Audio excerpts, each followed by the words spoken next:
Students, as your ray optics has been going on and हमने अपने previous lecture में reflection के mirror and magnification formula complete कर लिए थे cases for concave and convex mirror. Concave mirror में हमने दो केसेस करे थे, that was for real image and virtual image. And convex में हमारे पास सिर्फ वर्चुअल इमेज का ही केस था, because convex mirror always forms a virtual image. तो today will start a next topic, that is refraction.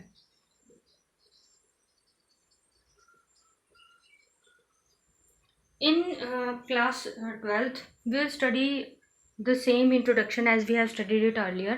Refraction यहाँ पे सेम है, सिमिलर है जो हमने पहले पढ़ा है, बस हमने यहाँ पे क्या करना है, रिफ्रैक्शन के जो हमारे पास फॉर्मूलाज हैं वो डिराइव करने हैं as we derive mirrored and magnification formula. So here we will also do that. But today in this lecture I will only discuss about the brief introduction of refraction, just to recall all about it to you all.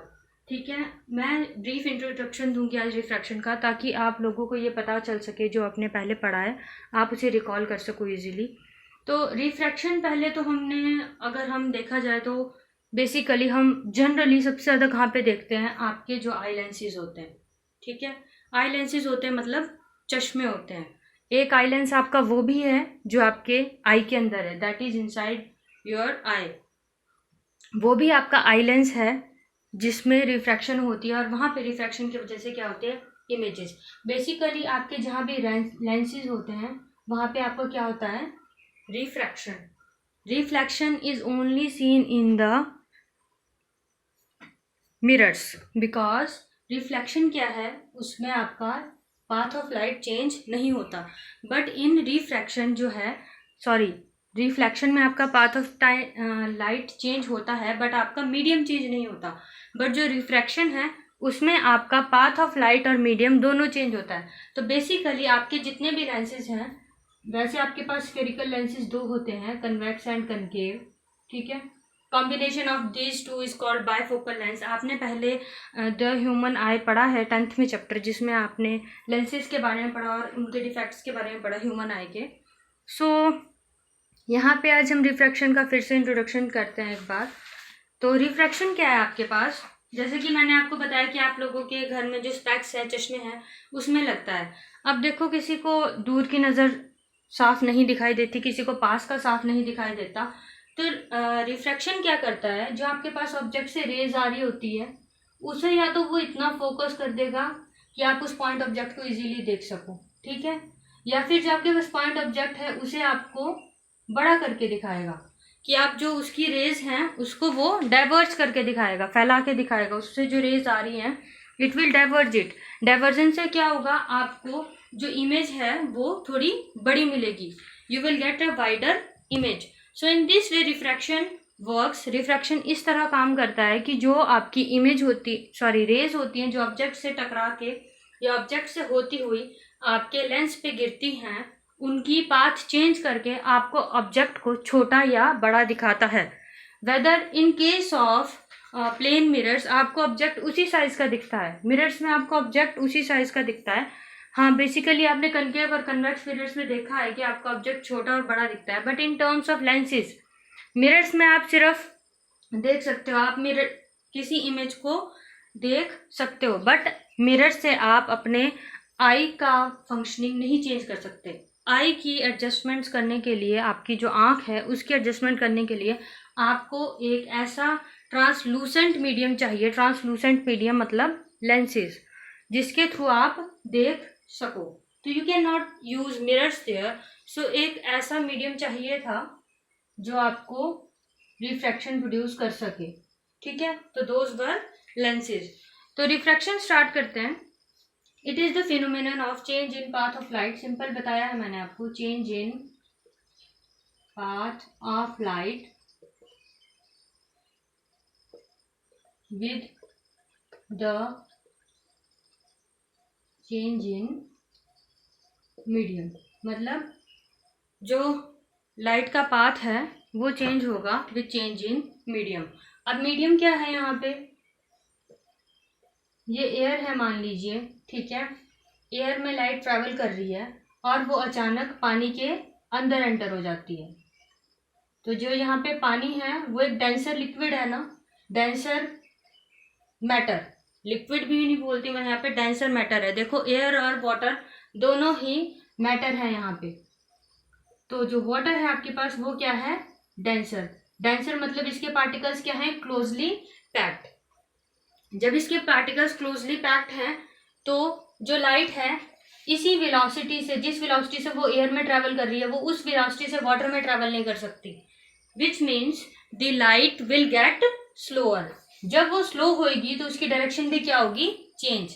Apparently देखो वो ऐसे travel करना चाहिए, but due to slow in its speed, जैसे ही speed slow होगी वो object एकदम थोड़ा डाइवर्जन फील करेगा and this the ray will change its path.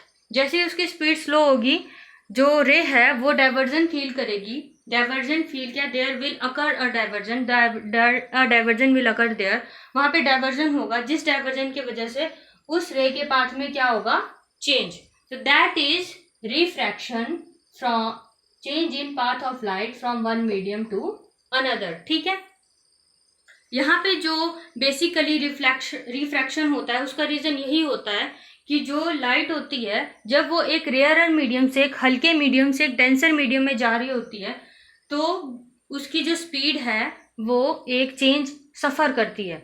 उस चेंज सफ़र होने की वजह से वो क्या अपनी पाथ चेंज करेगी। जैसे कि आप नॉर्मली भी अगर रास्ते में चल रहे हो, अगर आप सडनली ब्रेक अप्लाई करते हो तो you will get a deviation there. आपका जो बाइक का टायर है या फिर कार का टायर है वो थोड़ा सा हल्का इधर उधर होगा, तो that minute change is called refraction in the path of light. ठीक है, अब आ जाते हैं आपके basic laws of refraction. First law तो सेम है जैसे आपका लॉ ऑफ रिफ्लेक्शन का है, that is normal incident and reflected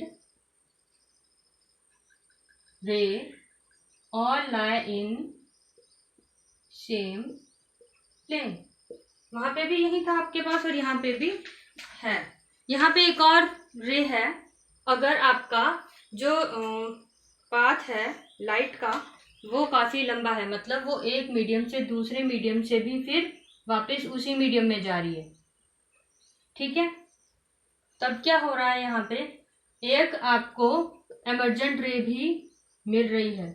ठीक है, तो जो आपकी एमर्जेंट रे है और रिफ्लेक्टेड रे है और जो नॉर्मल है वो भी एक ही प्लेन पे लाई करेंगे, but not in this plane. दोनों प्लेन्स अलग अलग होंगे। ठीक है, इंसिडेंट प्लेन भी अलग होगा और एमर्जेंट प्लेन भी अलग होगा। Now second is whenever the light enters from one medium to another, the frequency of light and phase of light do not change। जो फ्रीक्वेंसी ऑफ और फेज होता है लाइट का, जब वो एक मीडियम से दूसरे मीडियम में ट्रैवल करती है तो वो चेंज नहीं होता, डू नॉट चेंज। ठीक है, मतलब कि फ्रीक्वेंसी है जो रे ऑफ लाइट की वो सेम रहेगी, जितनी फ्रीक्वेंसी से वो आ रही है वो उतनी फ्रीक्वेंसी से इमर्ज करेगी। ठीक है, और उसका फेज भी, but the velocity and wavelength, जैसा कि मैंने आपको पहले ही बोल दिया, but the velocity and wavelength changes.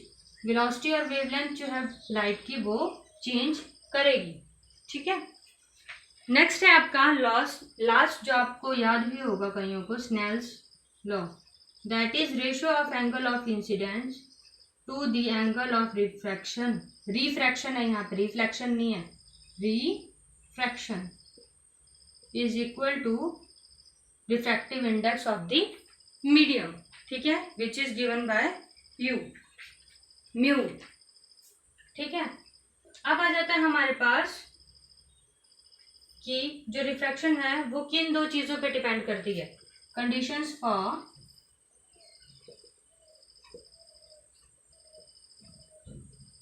Refraction. कुछ बच्चों को ये याद होगा, रिफ्रैक्शन सारा कंसेप्ट याद होगा तो they will found it boring, उन सबको ये बोरिंग लगेगा, बट कुछ बच्चों को याद नहीं होगा, तो it is important for me to recall it all. ठीक है, तो जो आपके पास रिफ्रैक्शन है वो किन चीज़ों पे डिपेंड करती है? फर्स्ट ऑफ ऑल जो ray of path of light है, देखो जनरली किसकी वजह से चेंज हो रहा है? डेंसिटी की वजह से। डेंसिटी की वजह से चेंज हो रहा है मीडियम के, और किस पे डिपेंड करता है? और क्या चेंज हो रहा है? देखो यहाँ पे वेव लेंथ।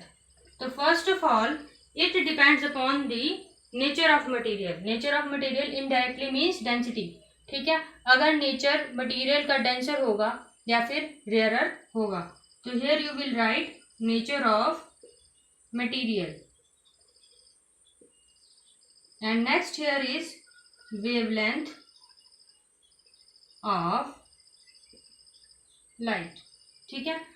लाइट की वेवलेंथ क्या है? बेसिकली देखो लाइट का जो कलर है वो उसकी वेवलेंथ बताता है। As red is have the largest wavelength and blue has the shortest wavelength. वैसे तो वॉयलेट की है, बट फिर भी हम ब्लू को कंसिडर करते हैं बिकॉज बेसिकली ब्लू ही अपीयर होता है सबसे ज़्यादा। So there red is have the largest wavelength and blue has the shortest violet. वैसे तो विबग्योर है जो आपके पास,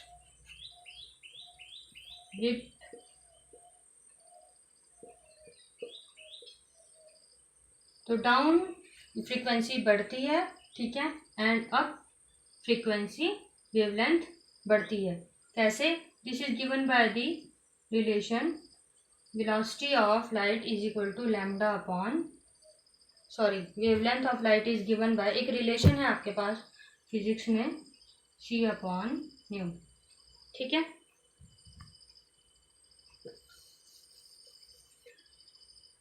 तो नेक्स्ट है आपके पास यहाँ पे एब्सोल्यूट रिफ्रैक्टिव इंडेक्स। अब हम रिफ्रैक्शन के बारे में पढ़ रहे हैं, तो basically we will have to study about the refractive index of the medium as the refraction depends upon nature of material, ठीक है। तो हमारे पास दो तरह के रिफ्रैक्टिव इंडेक्स होते हैं, first is relative and second is absolute. Absolute is generally the refractive index of the medium only. Absolute क्या होता है? सिर्फ मीडियम का refractive index, which is given by the ratio of speed of light in vacuum. Generally अगर आप generally देखा जाए तो ये क्या होता है? Refractive index of medium ratio of with respect to refractive index of ray या फिर एयर, ठीक है। रिफ्रैक्टिव इंडेक्स जो एयर का होता है और मीडियम का होता है उसका रेशो होता है एब्सोल्यूट रिफ्रैक्टिव इंडेक्स। एंड अगर आप स्पीड ऑफ लाइट की उसमें देखा जाए, स्पीड ऑफ लाइट की टर्म्स में देखा जाए, तो this is given by speed of light in air to the speed of light in medium, ठीक है। इसका रेशो होता है ये यहाँ पे speed of light in air to the speed of light in vacuum. अब हमारे पास रिलेटिव रिफ्रैक्टिव इंडेक्स है, तो ये क्या है? Refractive index in relation refractive index of a medium in relation to the other medium या with respect to other medium. अब इसमें क्या है? आपके दो मीडियम्स होते हैं जनरली आपके पास, उन दो के कंपैरिजन में आप उन दोनों का कंपैरिजन करते हो रिफ्रैक्टिव इंडेक्स का, और कंसिडर करते हो कि अगर एक का रिफ्रैक्टिव इंडेक्स इतना है तो दूसरे का कितना होगा। अब देखो जो हमारे पास यहाँ पे मैंने आपको एब्सोल्यूट रिफ्रैक्टिव इंडेक्स है, वहाँ पे मैंने आपको स्पीड ऑफ लाइट का कहा था। तो ये क्या है? हमारे पास रिलेशन है एक, refractive index is given by c upon nu, where nu is frequency of light, ठीक है। velocity of light is given by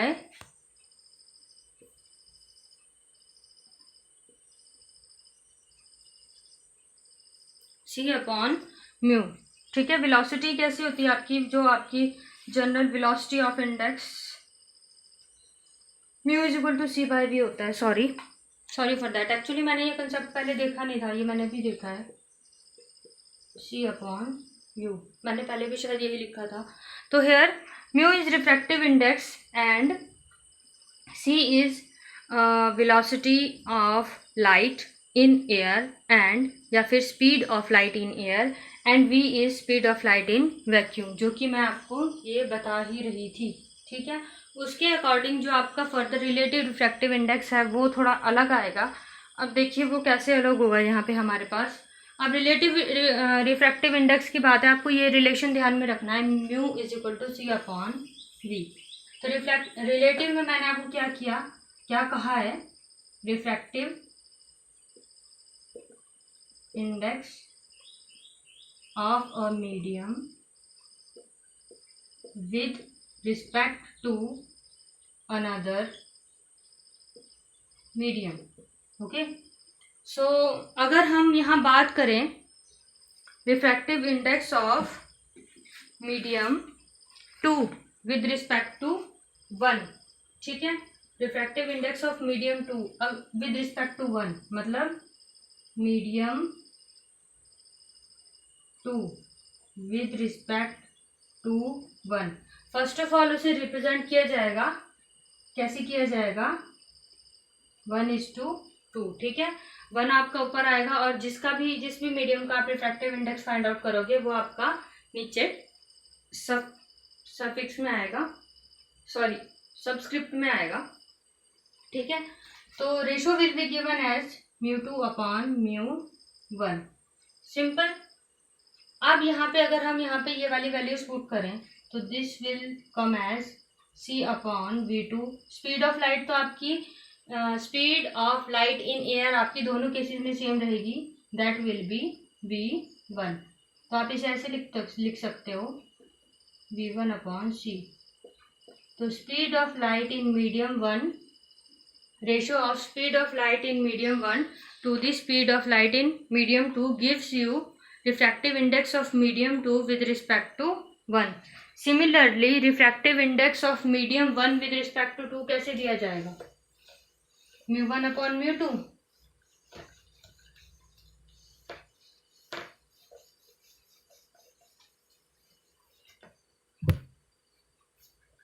refractive index of medium 1 with respect to 2, तो जिसका भी आप रिफ्रैक्टिव इंडेक्स फाइंड आउट करोगे वो subscript में आएगा and the comparative index will be taken in the superscript. So ratio will be given as μ1/μ2 and the ratio of velocities will be taken as v2/v1 again. ठीक है, तो आपको generally ये याद रखना है कि अगर रिफ्रैक्टिव इंडेक्स का रेशियो 1/2 है तो वेलोसिटी का रेशियो उसके अपोजिट होगा 2/1। अब नेक्स्ट है आपके पास रिफ्रैक्शन में अंडर क्या है, ऑप्टिकल डेंसिटी। ऑप्टिकल डेंसिटी क्या होती है, यहाँ पे optical density is the degree up to which a light gets deviated from its path by a medium, या फिर the degree to which a refractive medium retards the ray of light, degree up to which a refracted medium retards ray of light। ये मत सोचना आप लोग कि ये सब इम्पोर्टेंट नहीं है, these formulas, these conditions and these things are important in terms of numericals. Numericals में आपको इन छोटी छोटी चीज़ों का ध्यान रखना पड़ता है, तब जाके आप एक न्यूमेरिकल प्रॉपरली सॉल्व कर सकते हो। ठीक है, तो अब आपके पास ऑप्टिकल डेंसिटी है कि किस हद तक जो आपके पास एक मीडियम है, that is which is air या वाटर या ग्लास स्लैब या प्रिज्म, जो भी आप ले रहे हो, किस हद तक वो एक लाइट को डेविएट कर रहा है उसके पास से, मतलब कि जो लाइट सीधी जानी चाहिए वो किस हद तक, किस एंगल पे वो वहाँ अपने सीधा ना जाकर दूसरे पाथ पे चली जाए। ठीक है, तो this is called optical density. Generally refractive index है जो वो आपका ऑप्टिकल डेंसिटी के साथ रिलेशन में है।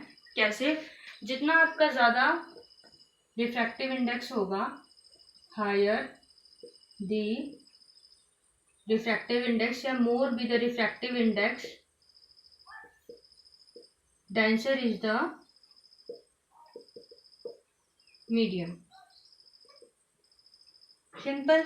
अगर डेंसर होगा मीडियम तो उसका रिफ्रैक्टिव इंडेक्स भी ज़्यादा होगा, इसलिए अगर किसी मीडियम का रिफ्रैक्टिव इंडेक्स आपके पास ज़्यादा निकलता है तो वो डेंसर ही होगा, क्योंकि जितना आपका डेंस ऑब्जेक्ट होगा या जितना आपका डेंस मीडियम होगा उतनी ही ज़्यादा वो लाइट को डेविएट करेगा। अब आपके पास जो है आपके एनसीईआरटी उसमें 2 केसेस भी दिए हैं, that is refraction through a glass slab. तो आपको वैसे नोट करने की ज़रूरत नहीं है, बट आपके एनसीईआरटी में दिया है तो मैं जस्ट डिस्कस कर लेती हूँ। थ्रू अ ग्लास स्लैब, इसमें जनरली आपको ध्यान देने वाली बस एक ही बात है, A B C and D, ठीक है। मीडियम जब एंटर करेगा, सॉरी रे ऑफ लाइट जब एंटर करेगी रेयरर से, ग्लास इज डेंसर ना as compare to air. So when the ray of light will enter from denser to rarer medium, it will bend towards the normal. क्या करेगी? Towards the normal bend हो जाएगी। देखो actually ये इधर को ऐसे जानी चाहिए थी, but it is bending towards the normal, ठीक है।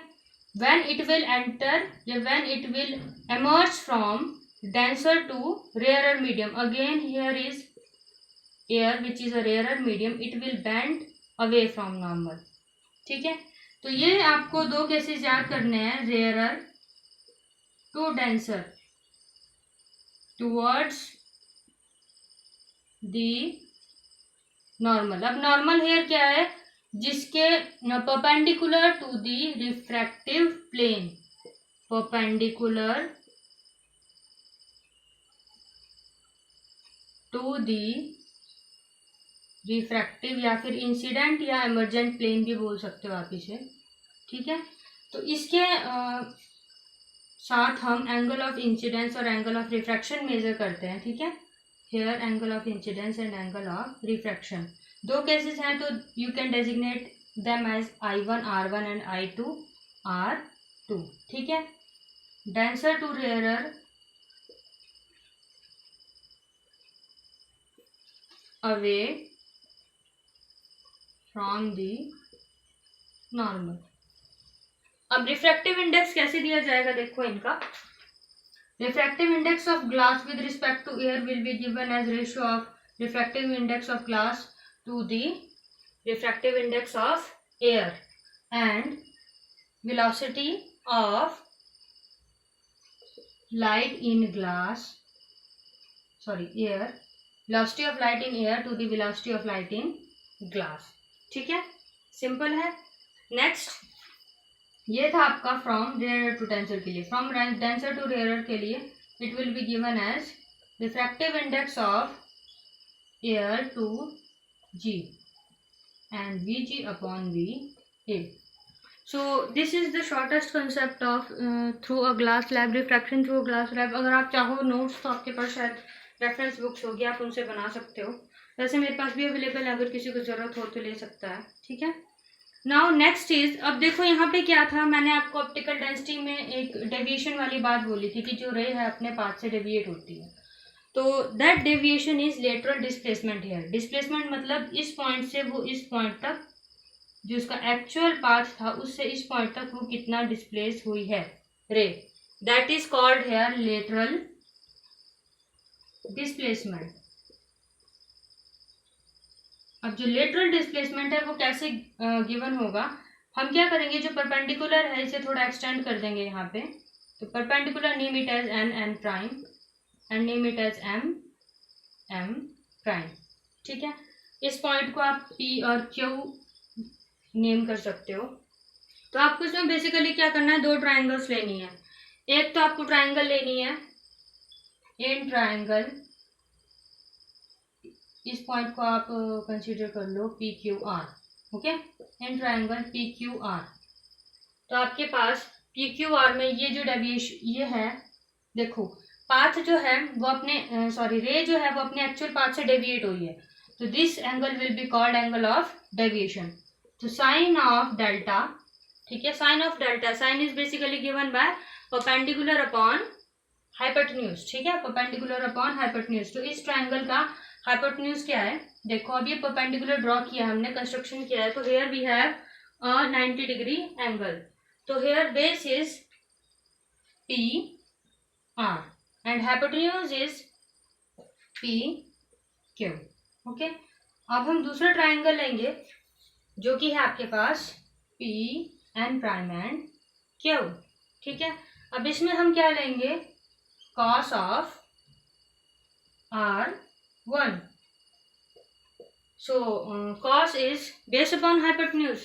So base here is n prime and hypotenuse is PQ. ठीक है, so here generally आप देखिए यहाँ पे जो n prime है, this is the thickness of glass slab. तो can be designated as T, which is here thickness of glass slab.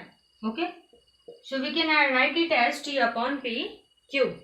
So PQ can be given as T upon cos R1. ठीक है, so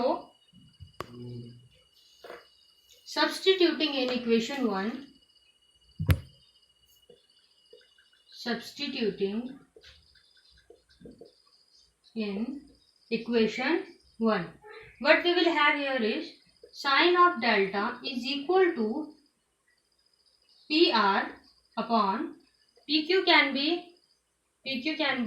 replaced here. ठीक है, यहाँ पे आप PQ को replace कर सकते हो. तो making it easy for you, PR is equal to sine delta. हमें फाइंड आउट क्या करना है, सॉरी QR. यहाँ पे बेस क्या था हमारे पास, साइन ऑफ डेल्टा. परपेंडिकुलर ये था हमारे पास QR. Perpendicular was not PR. ठीक है, this was base and this was perpendicular. So perpendicular was QR. QR is equal to sine of delta into PQ.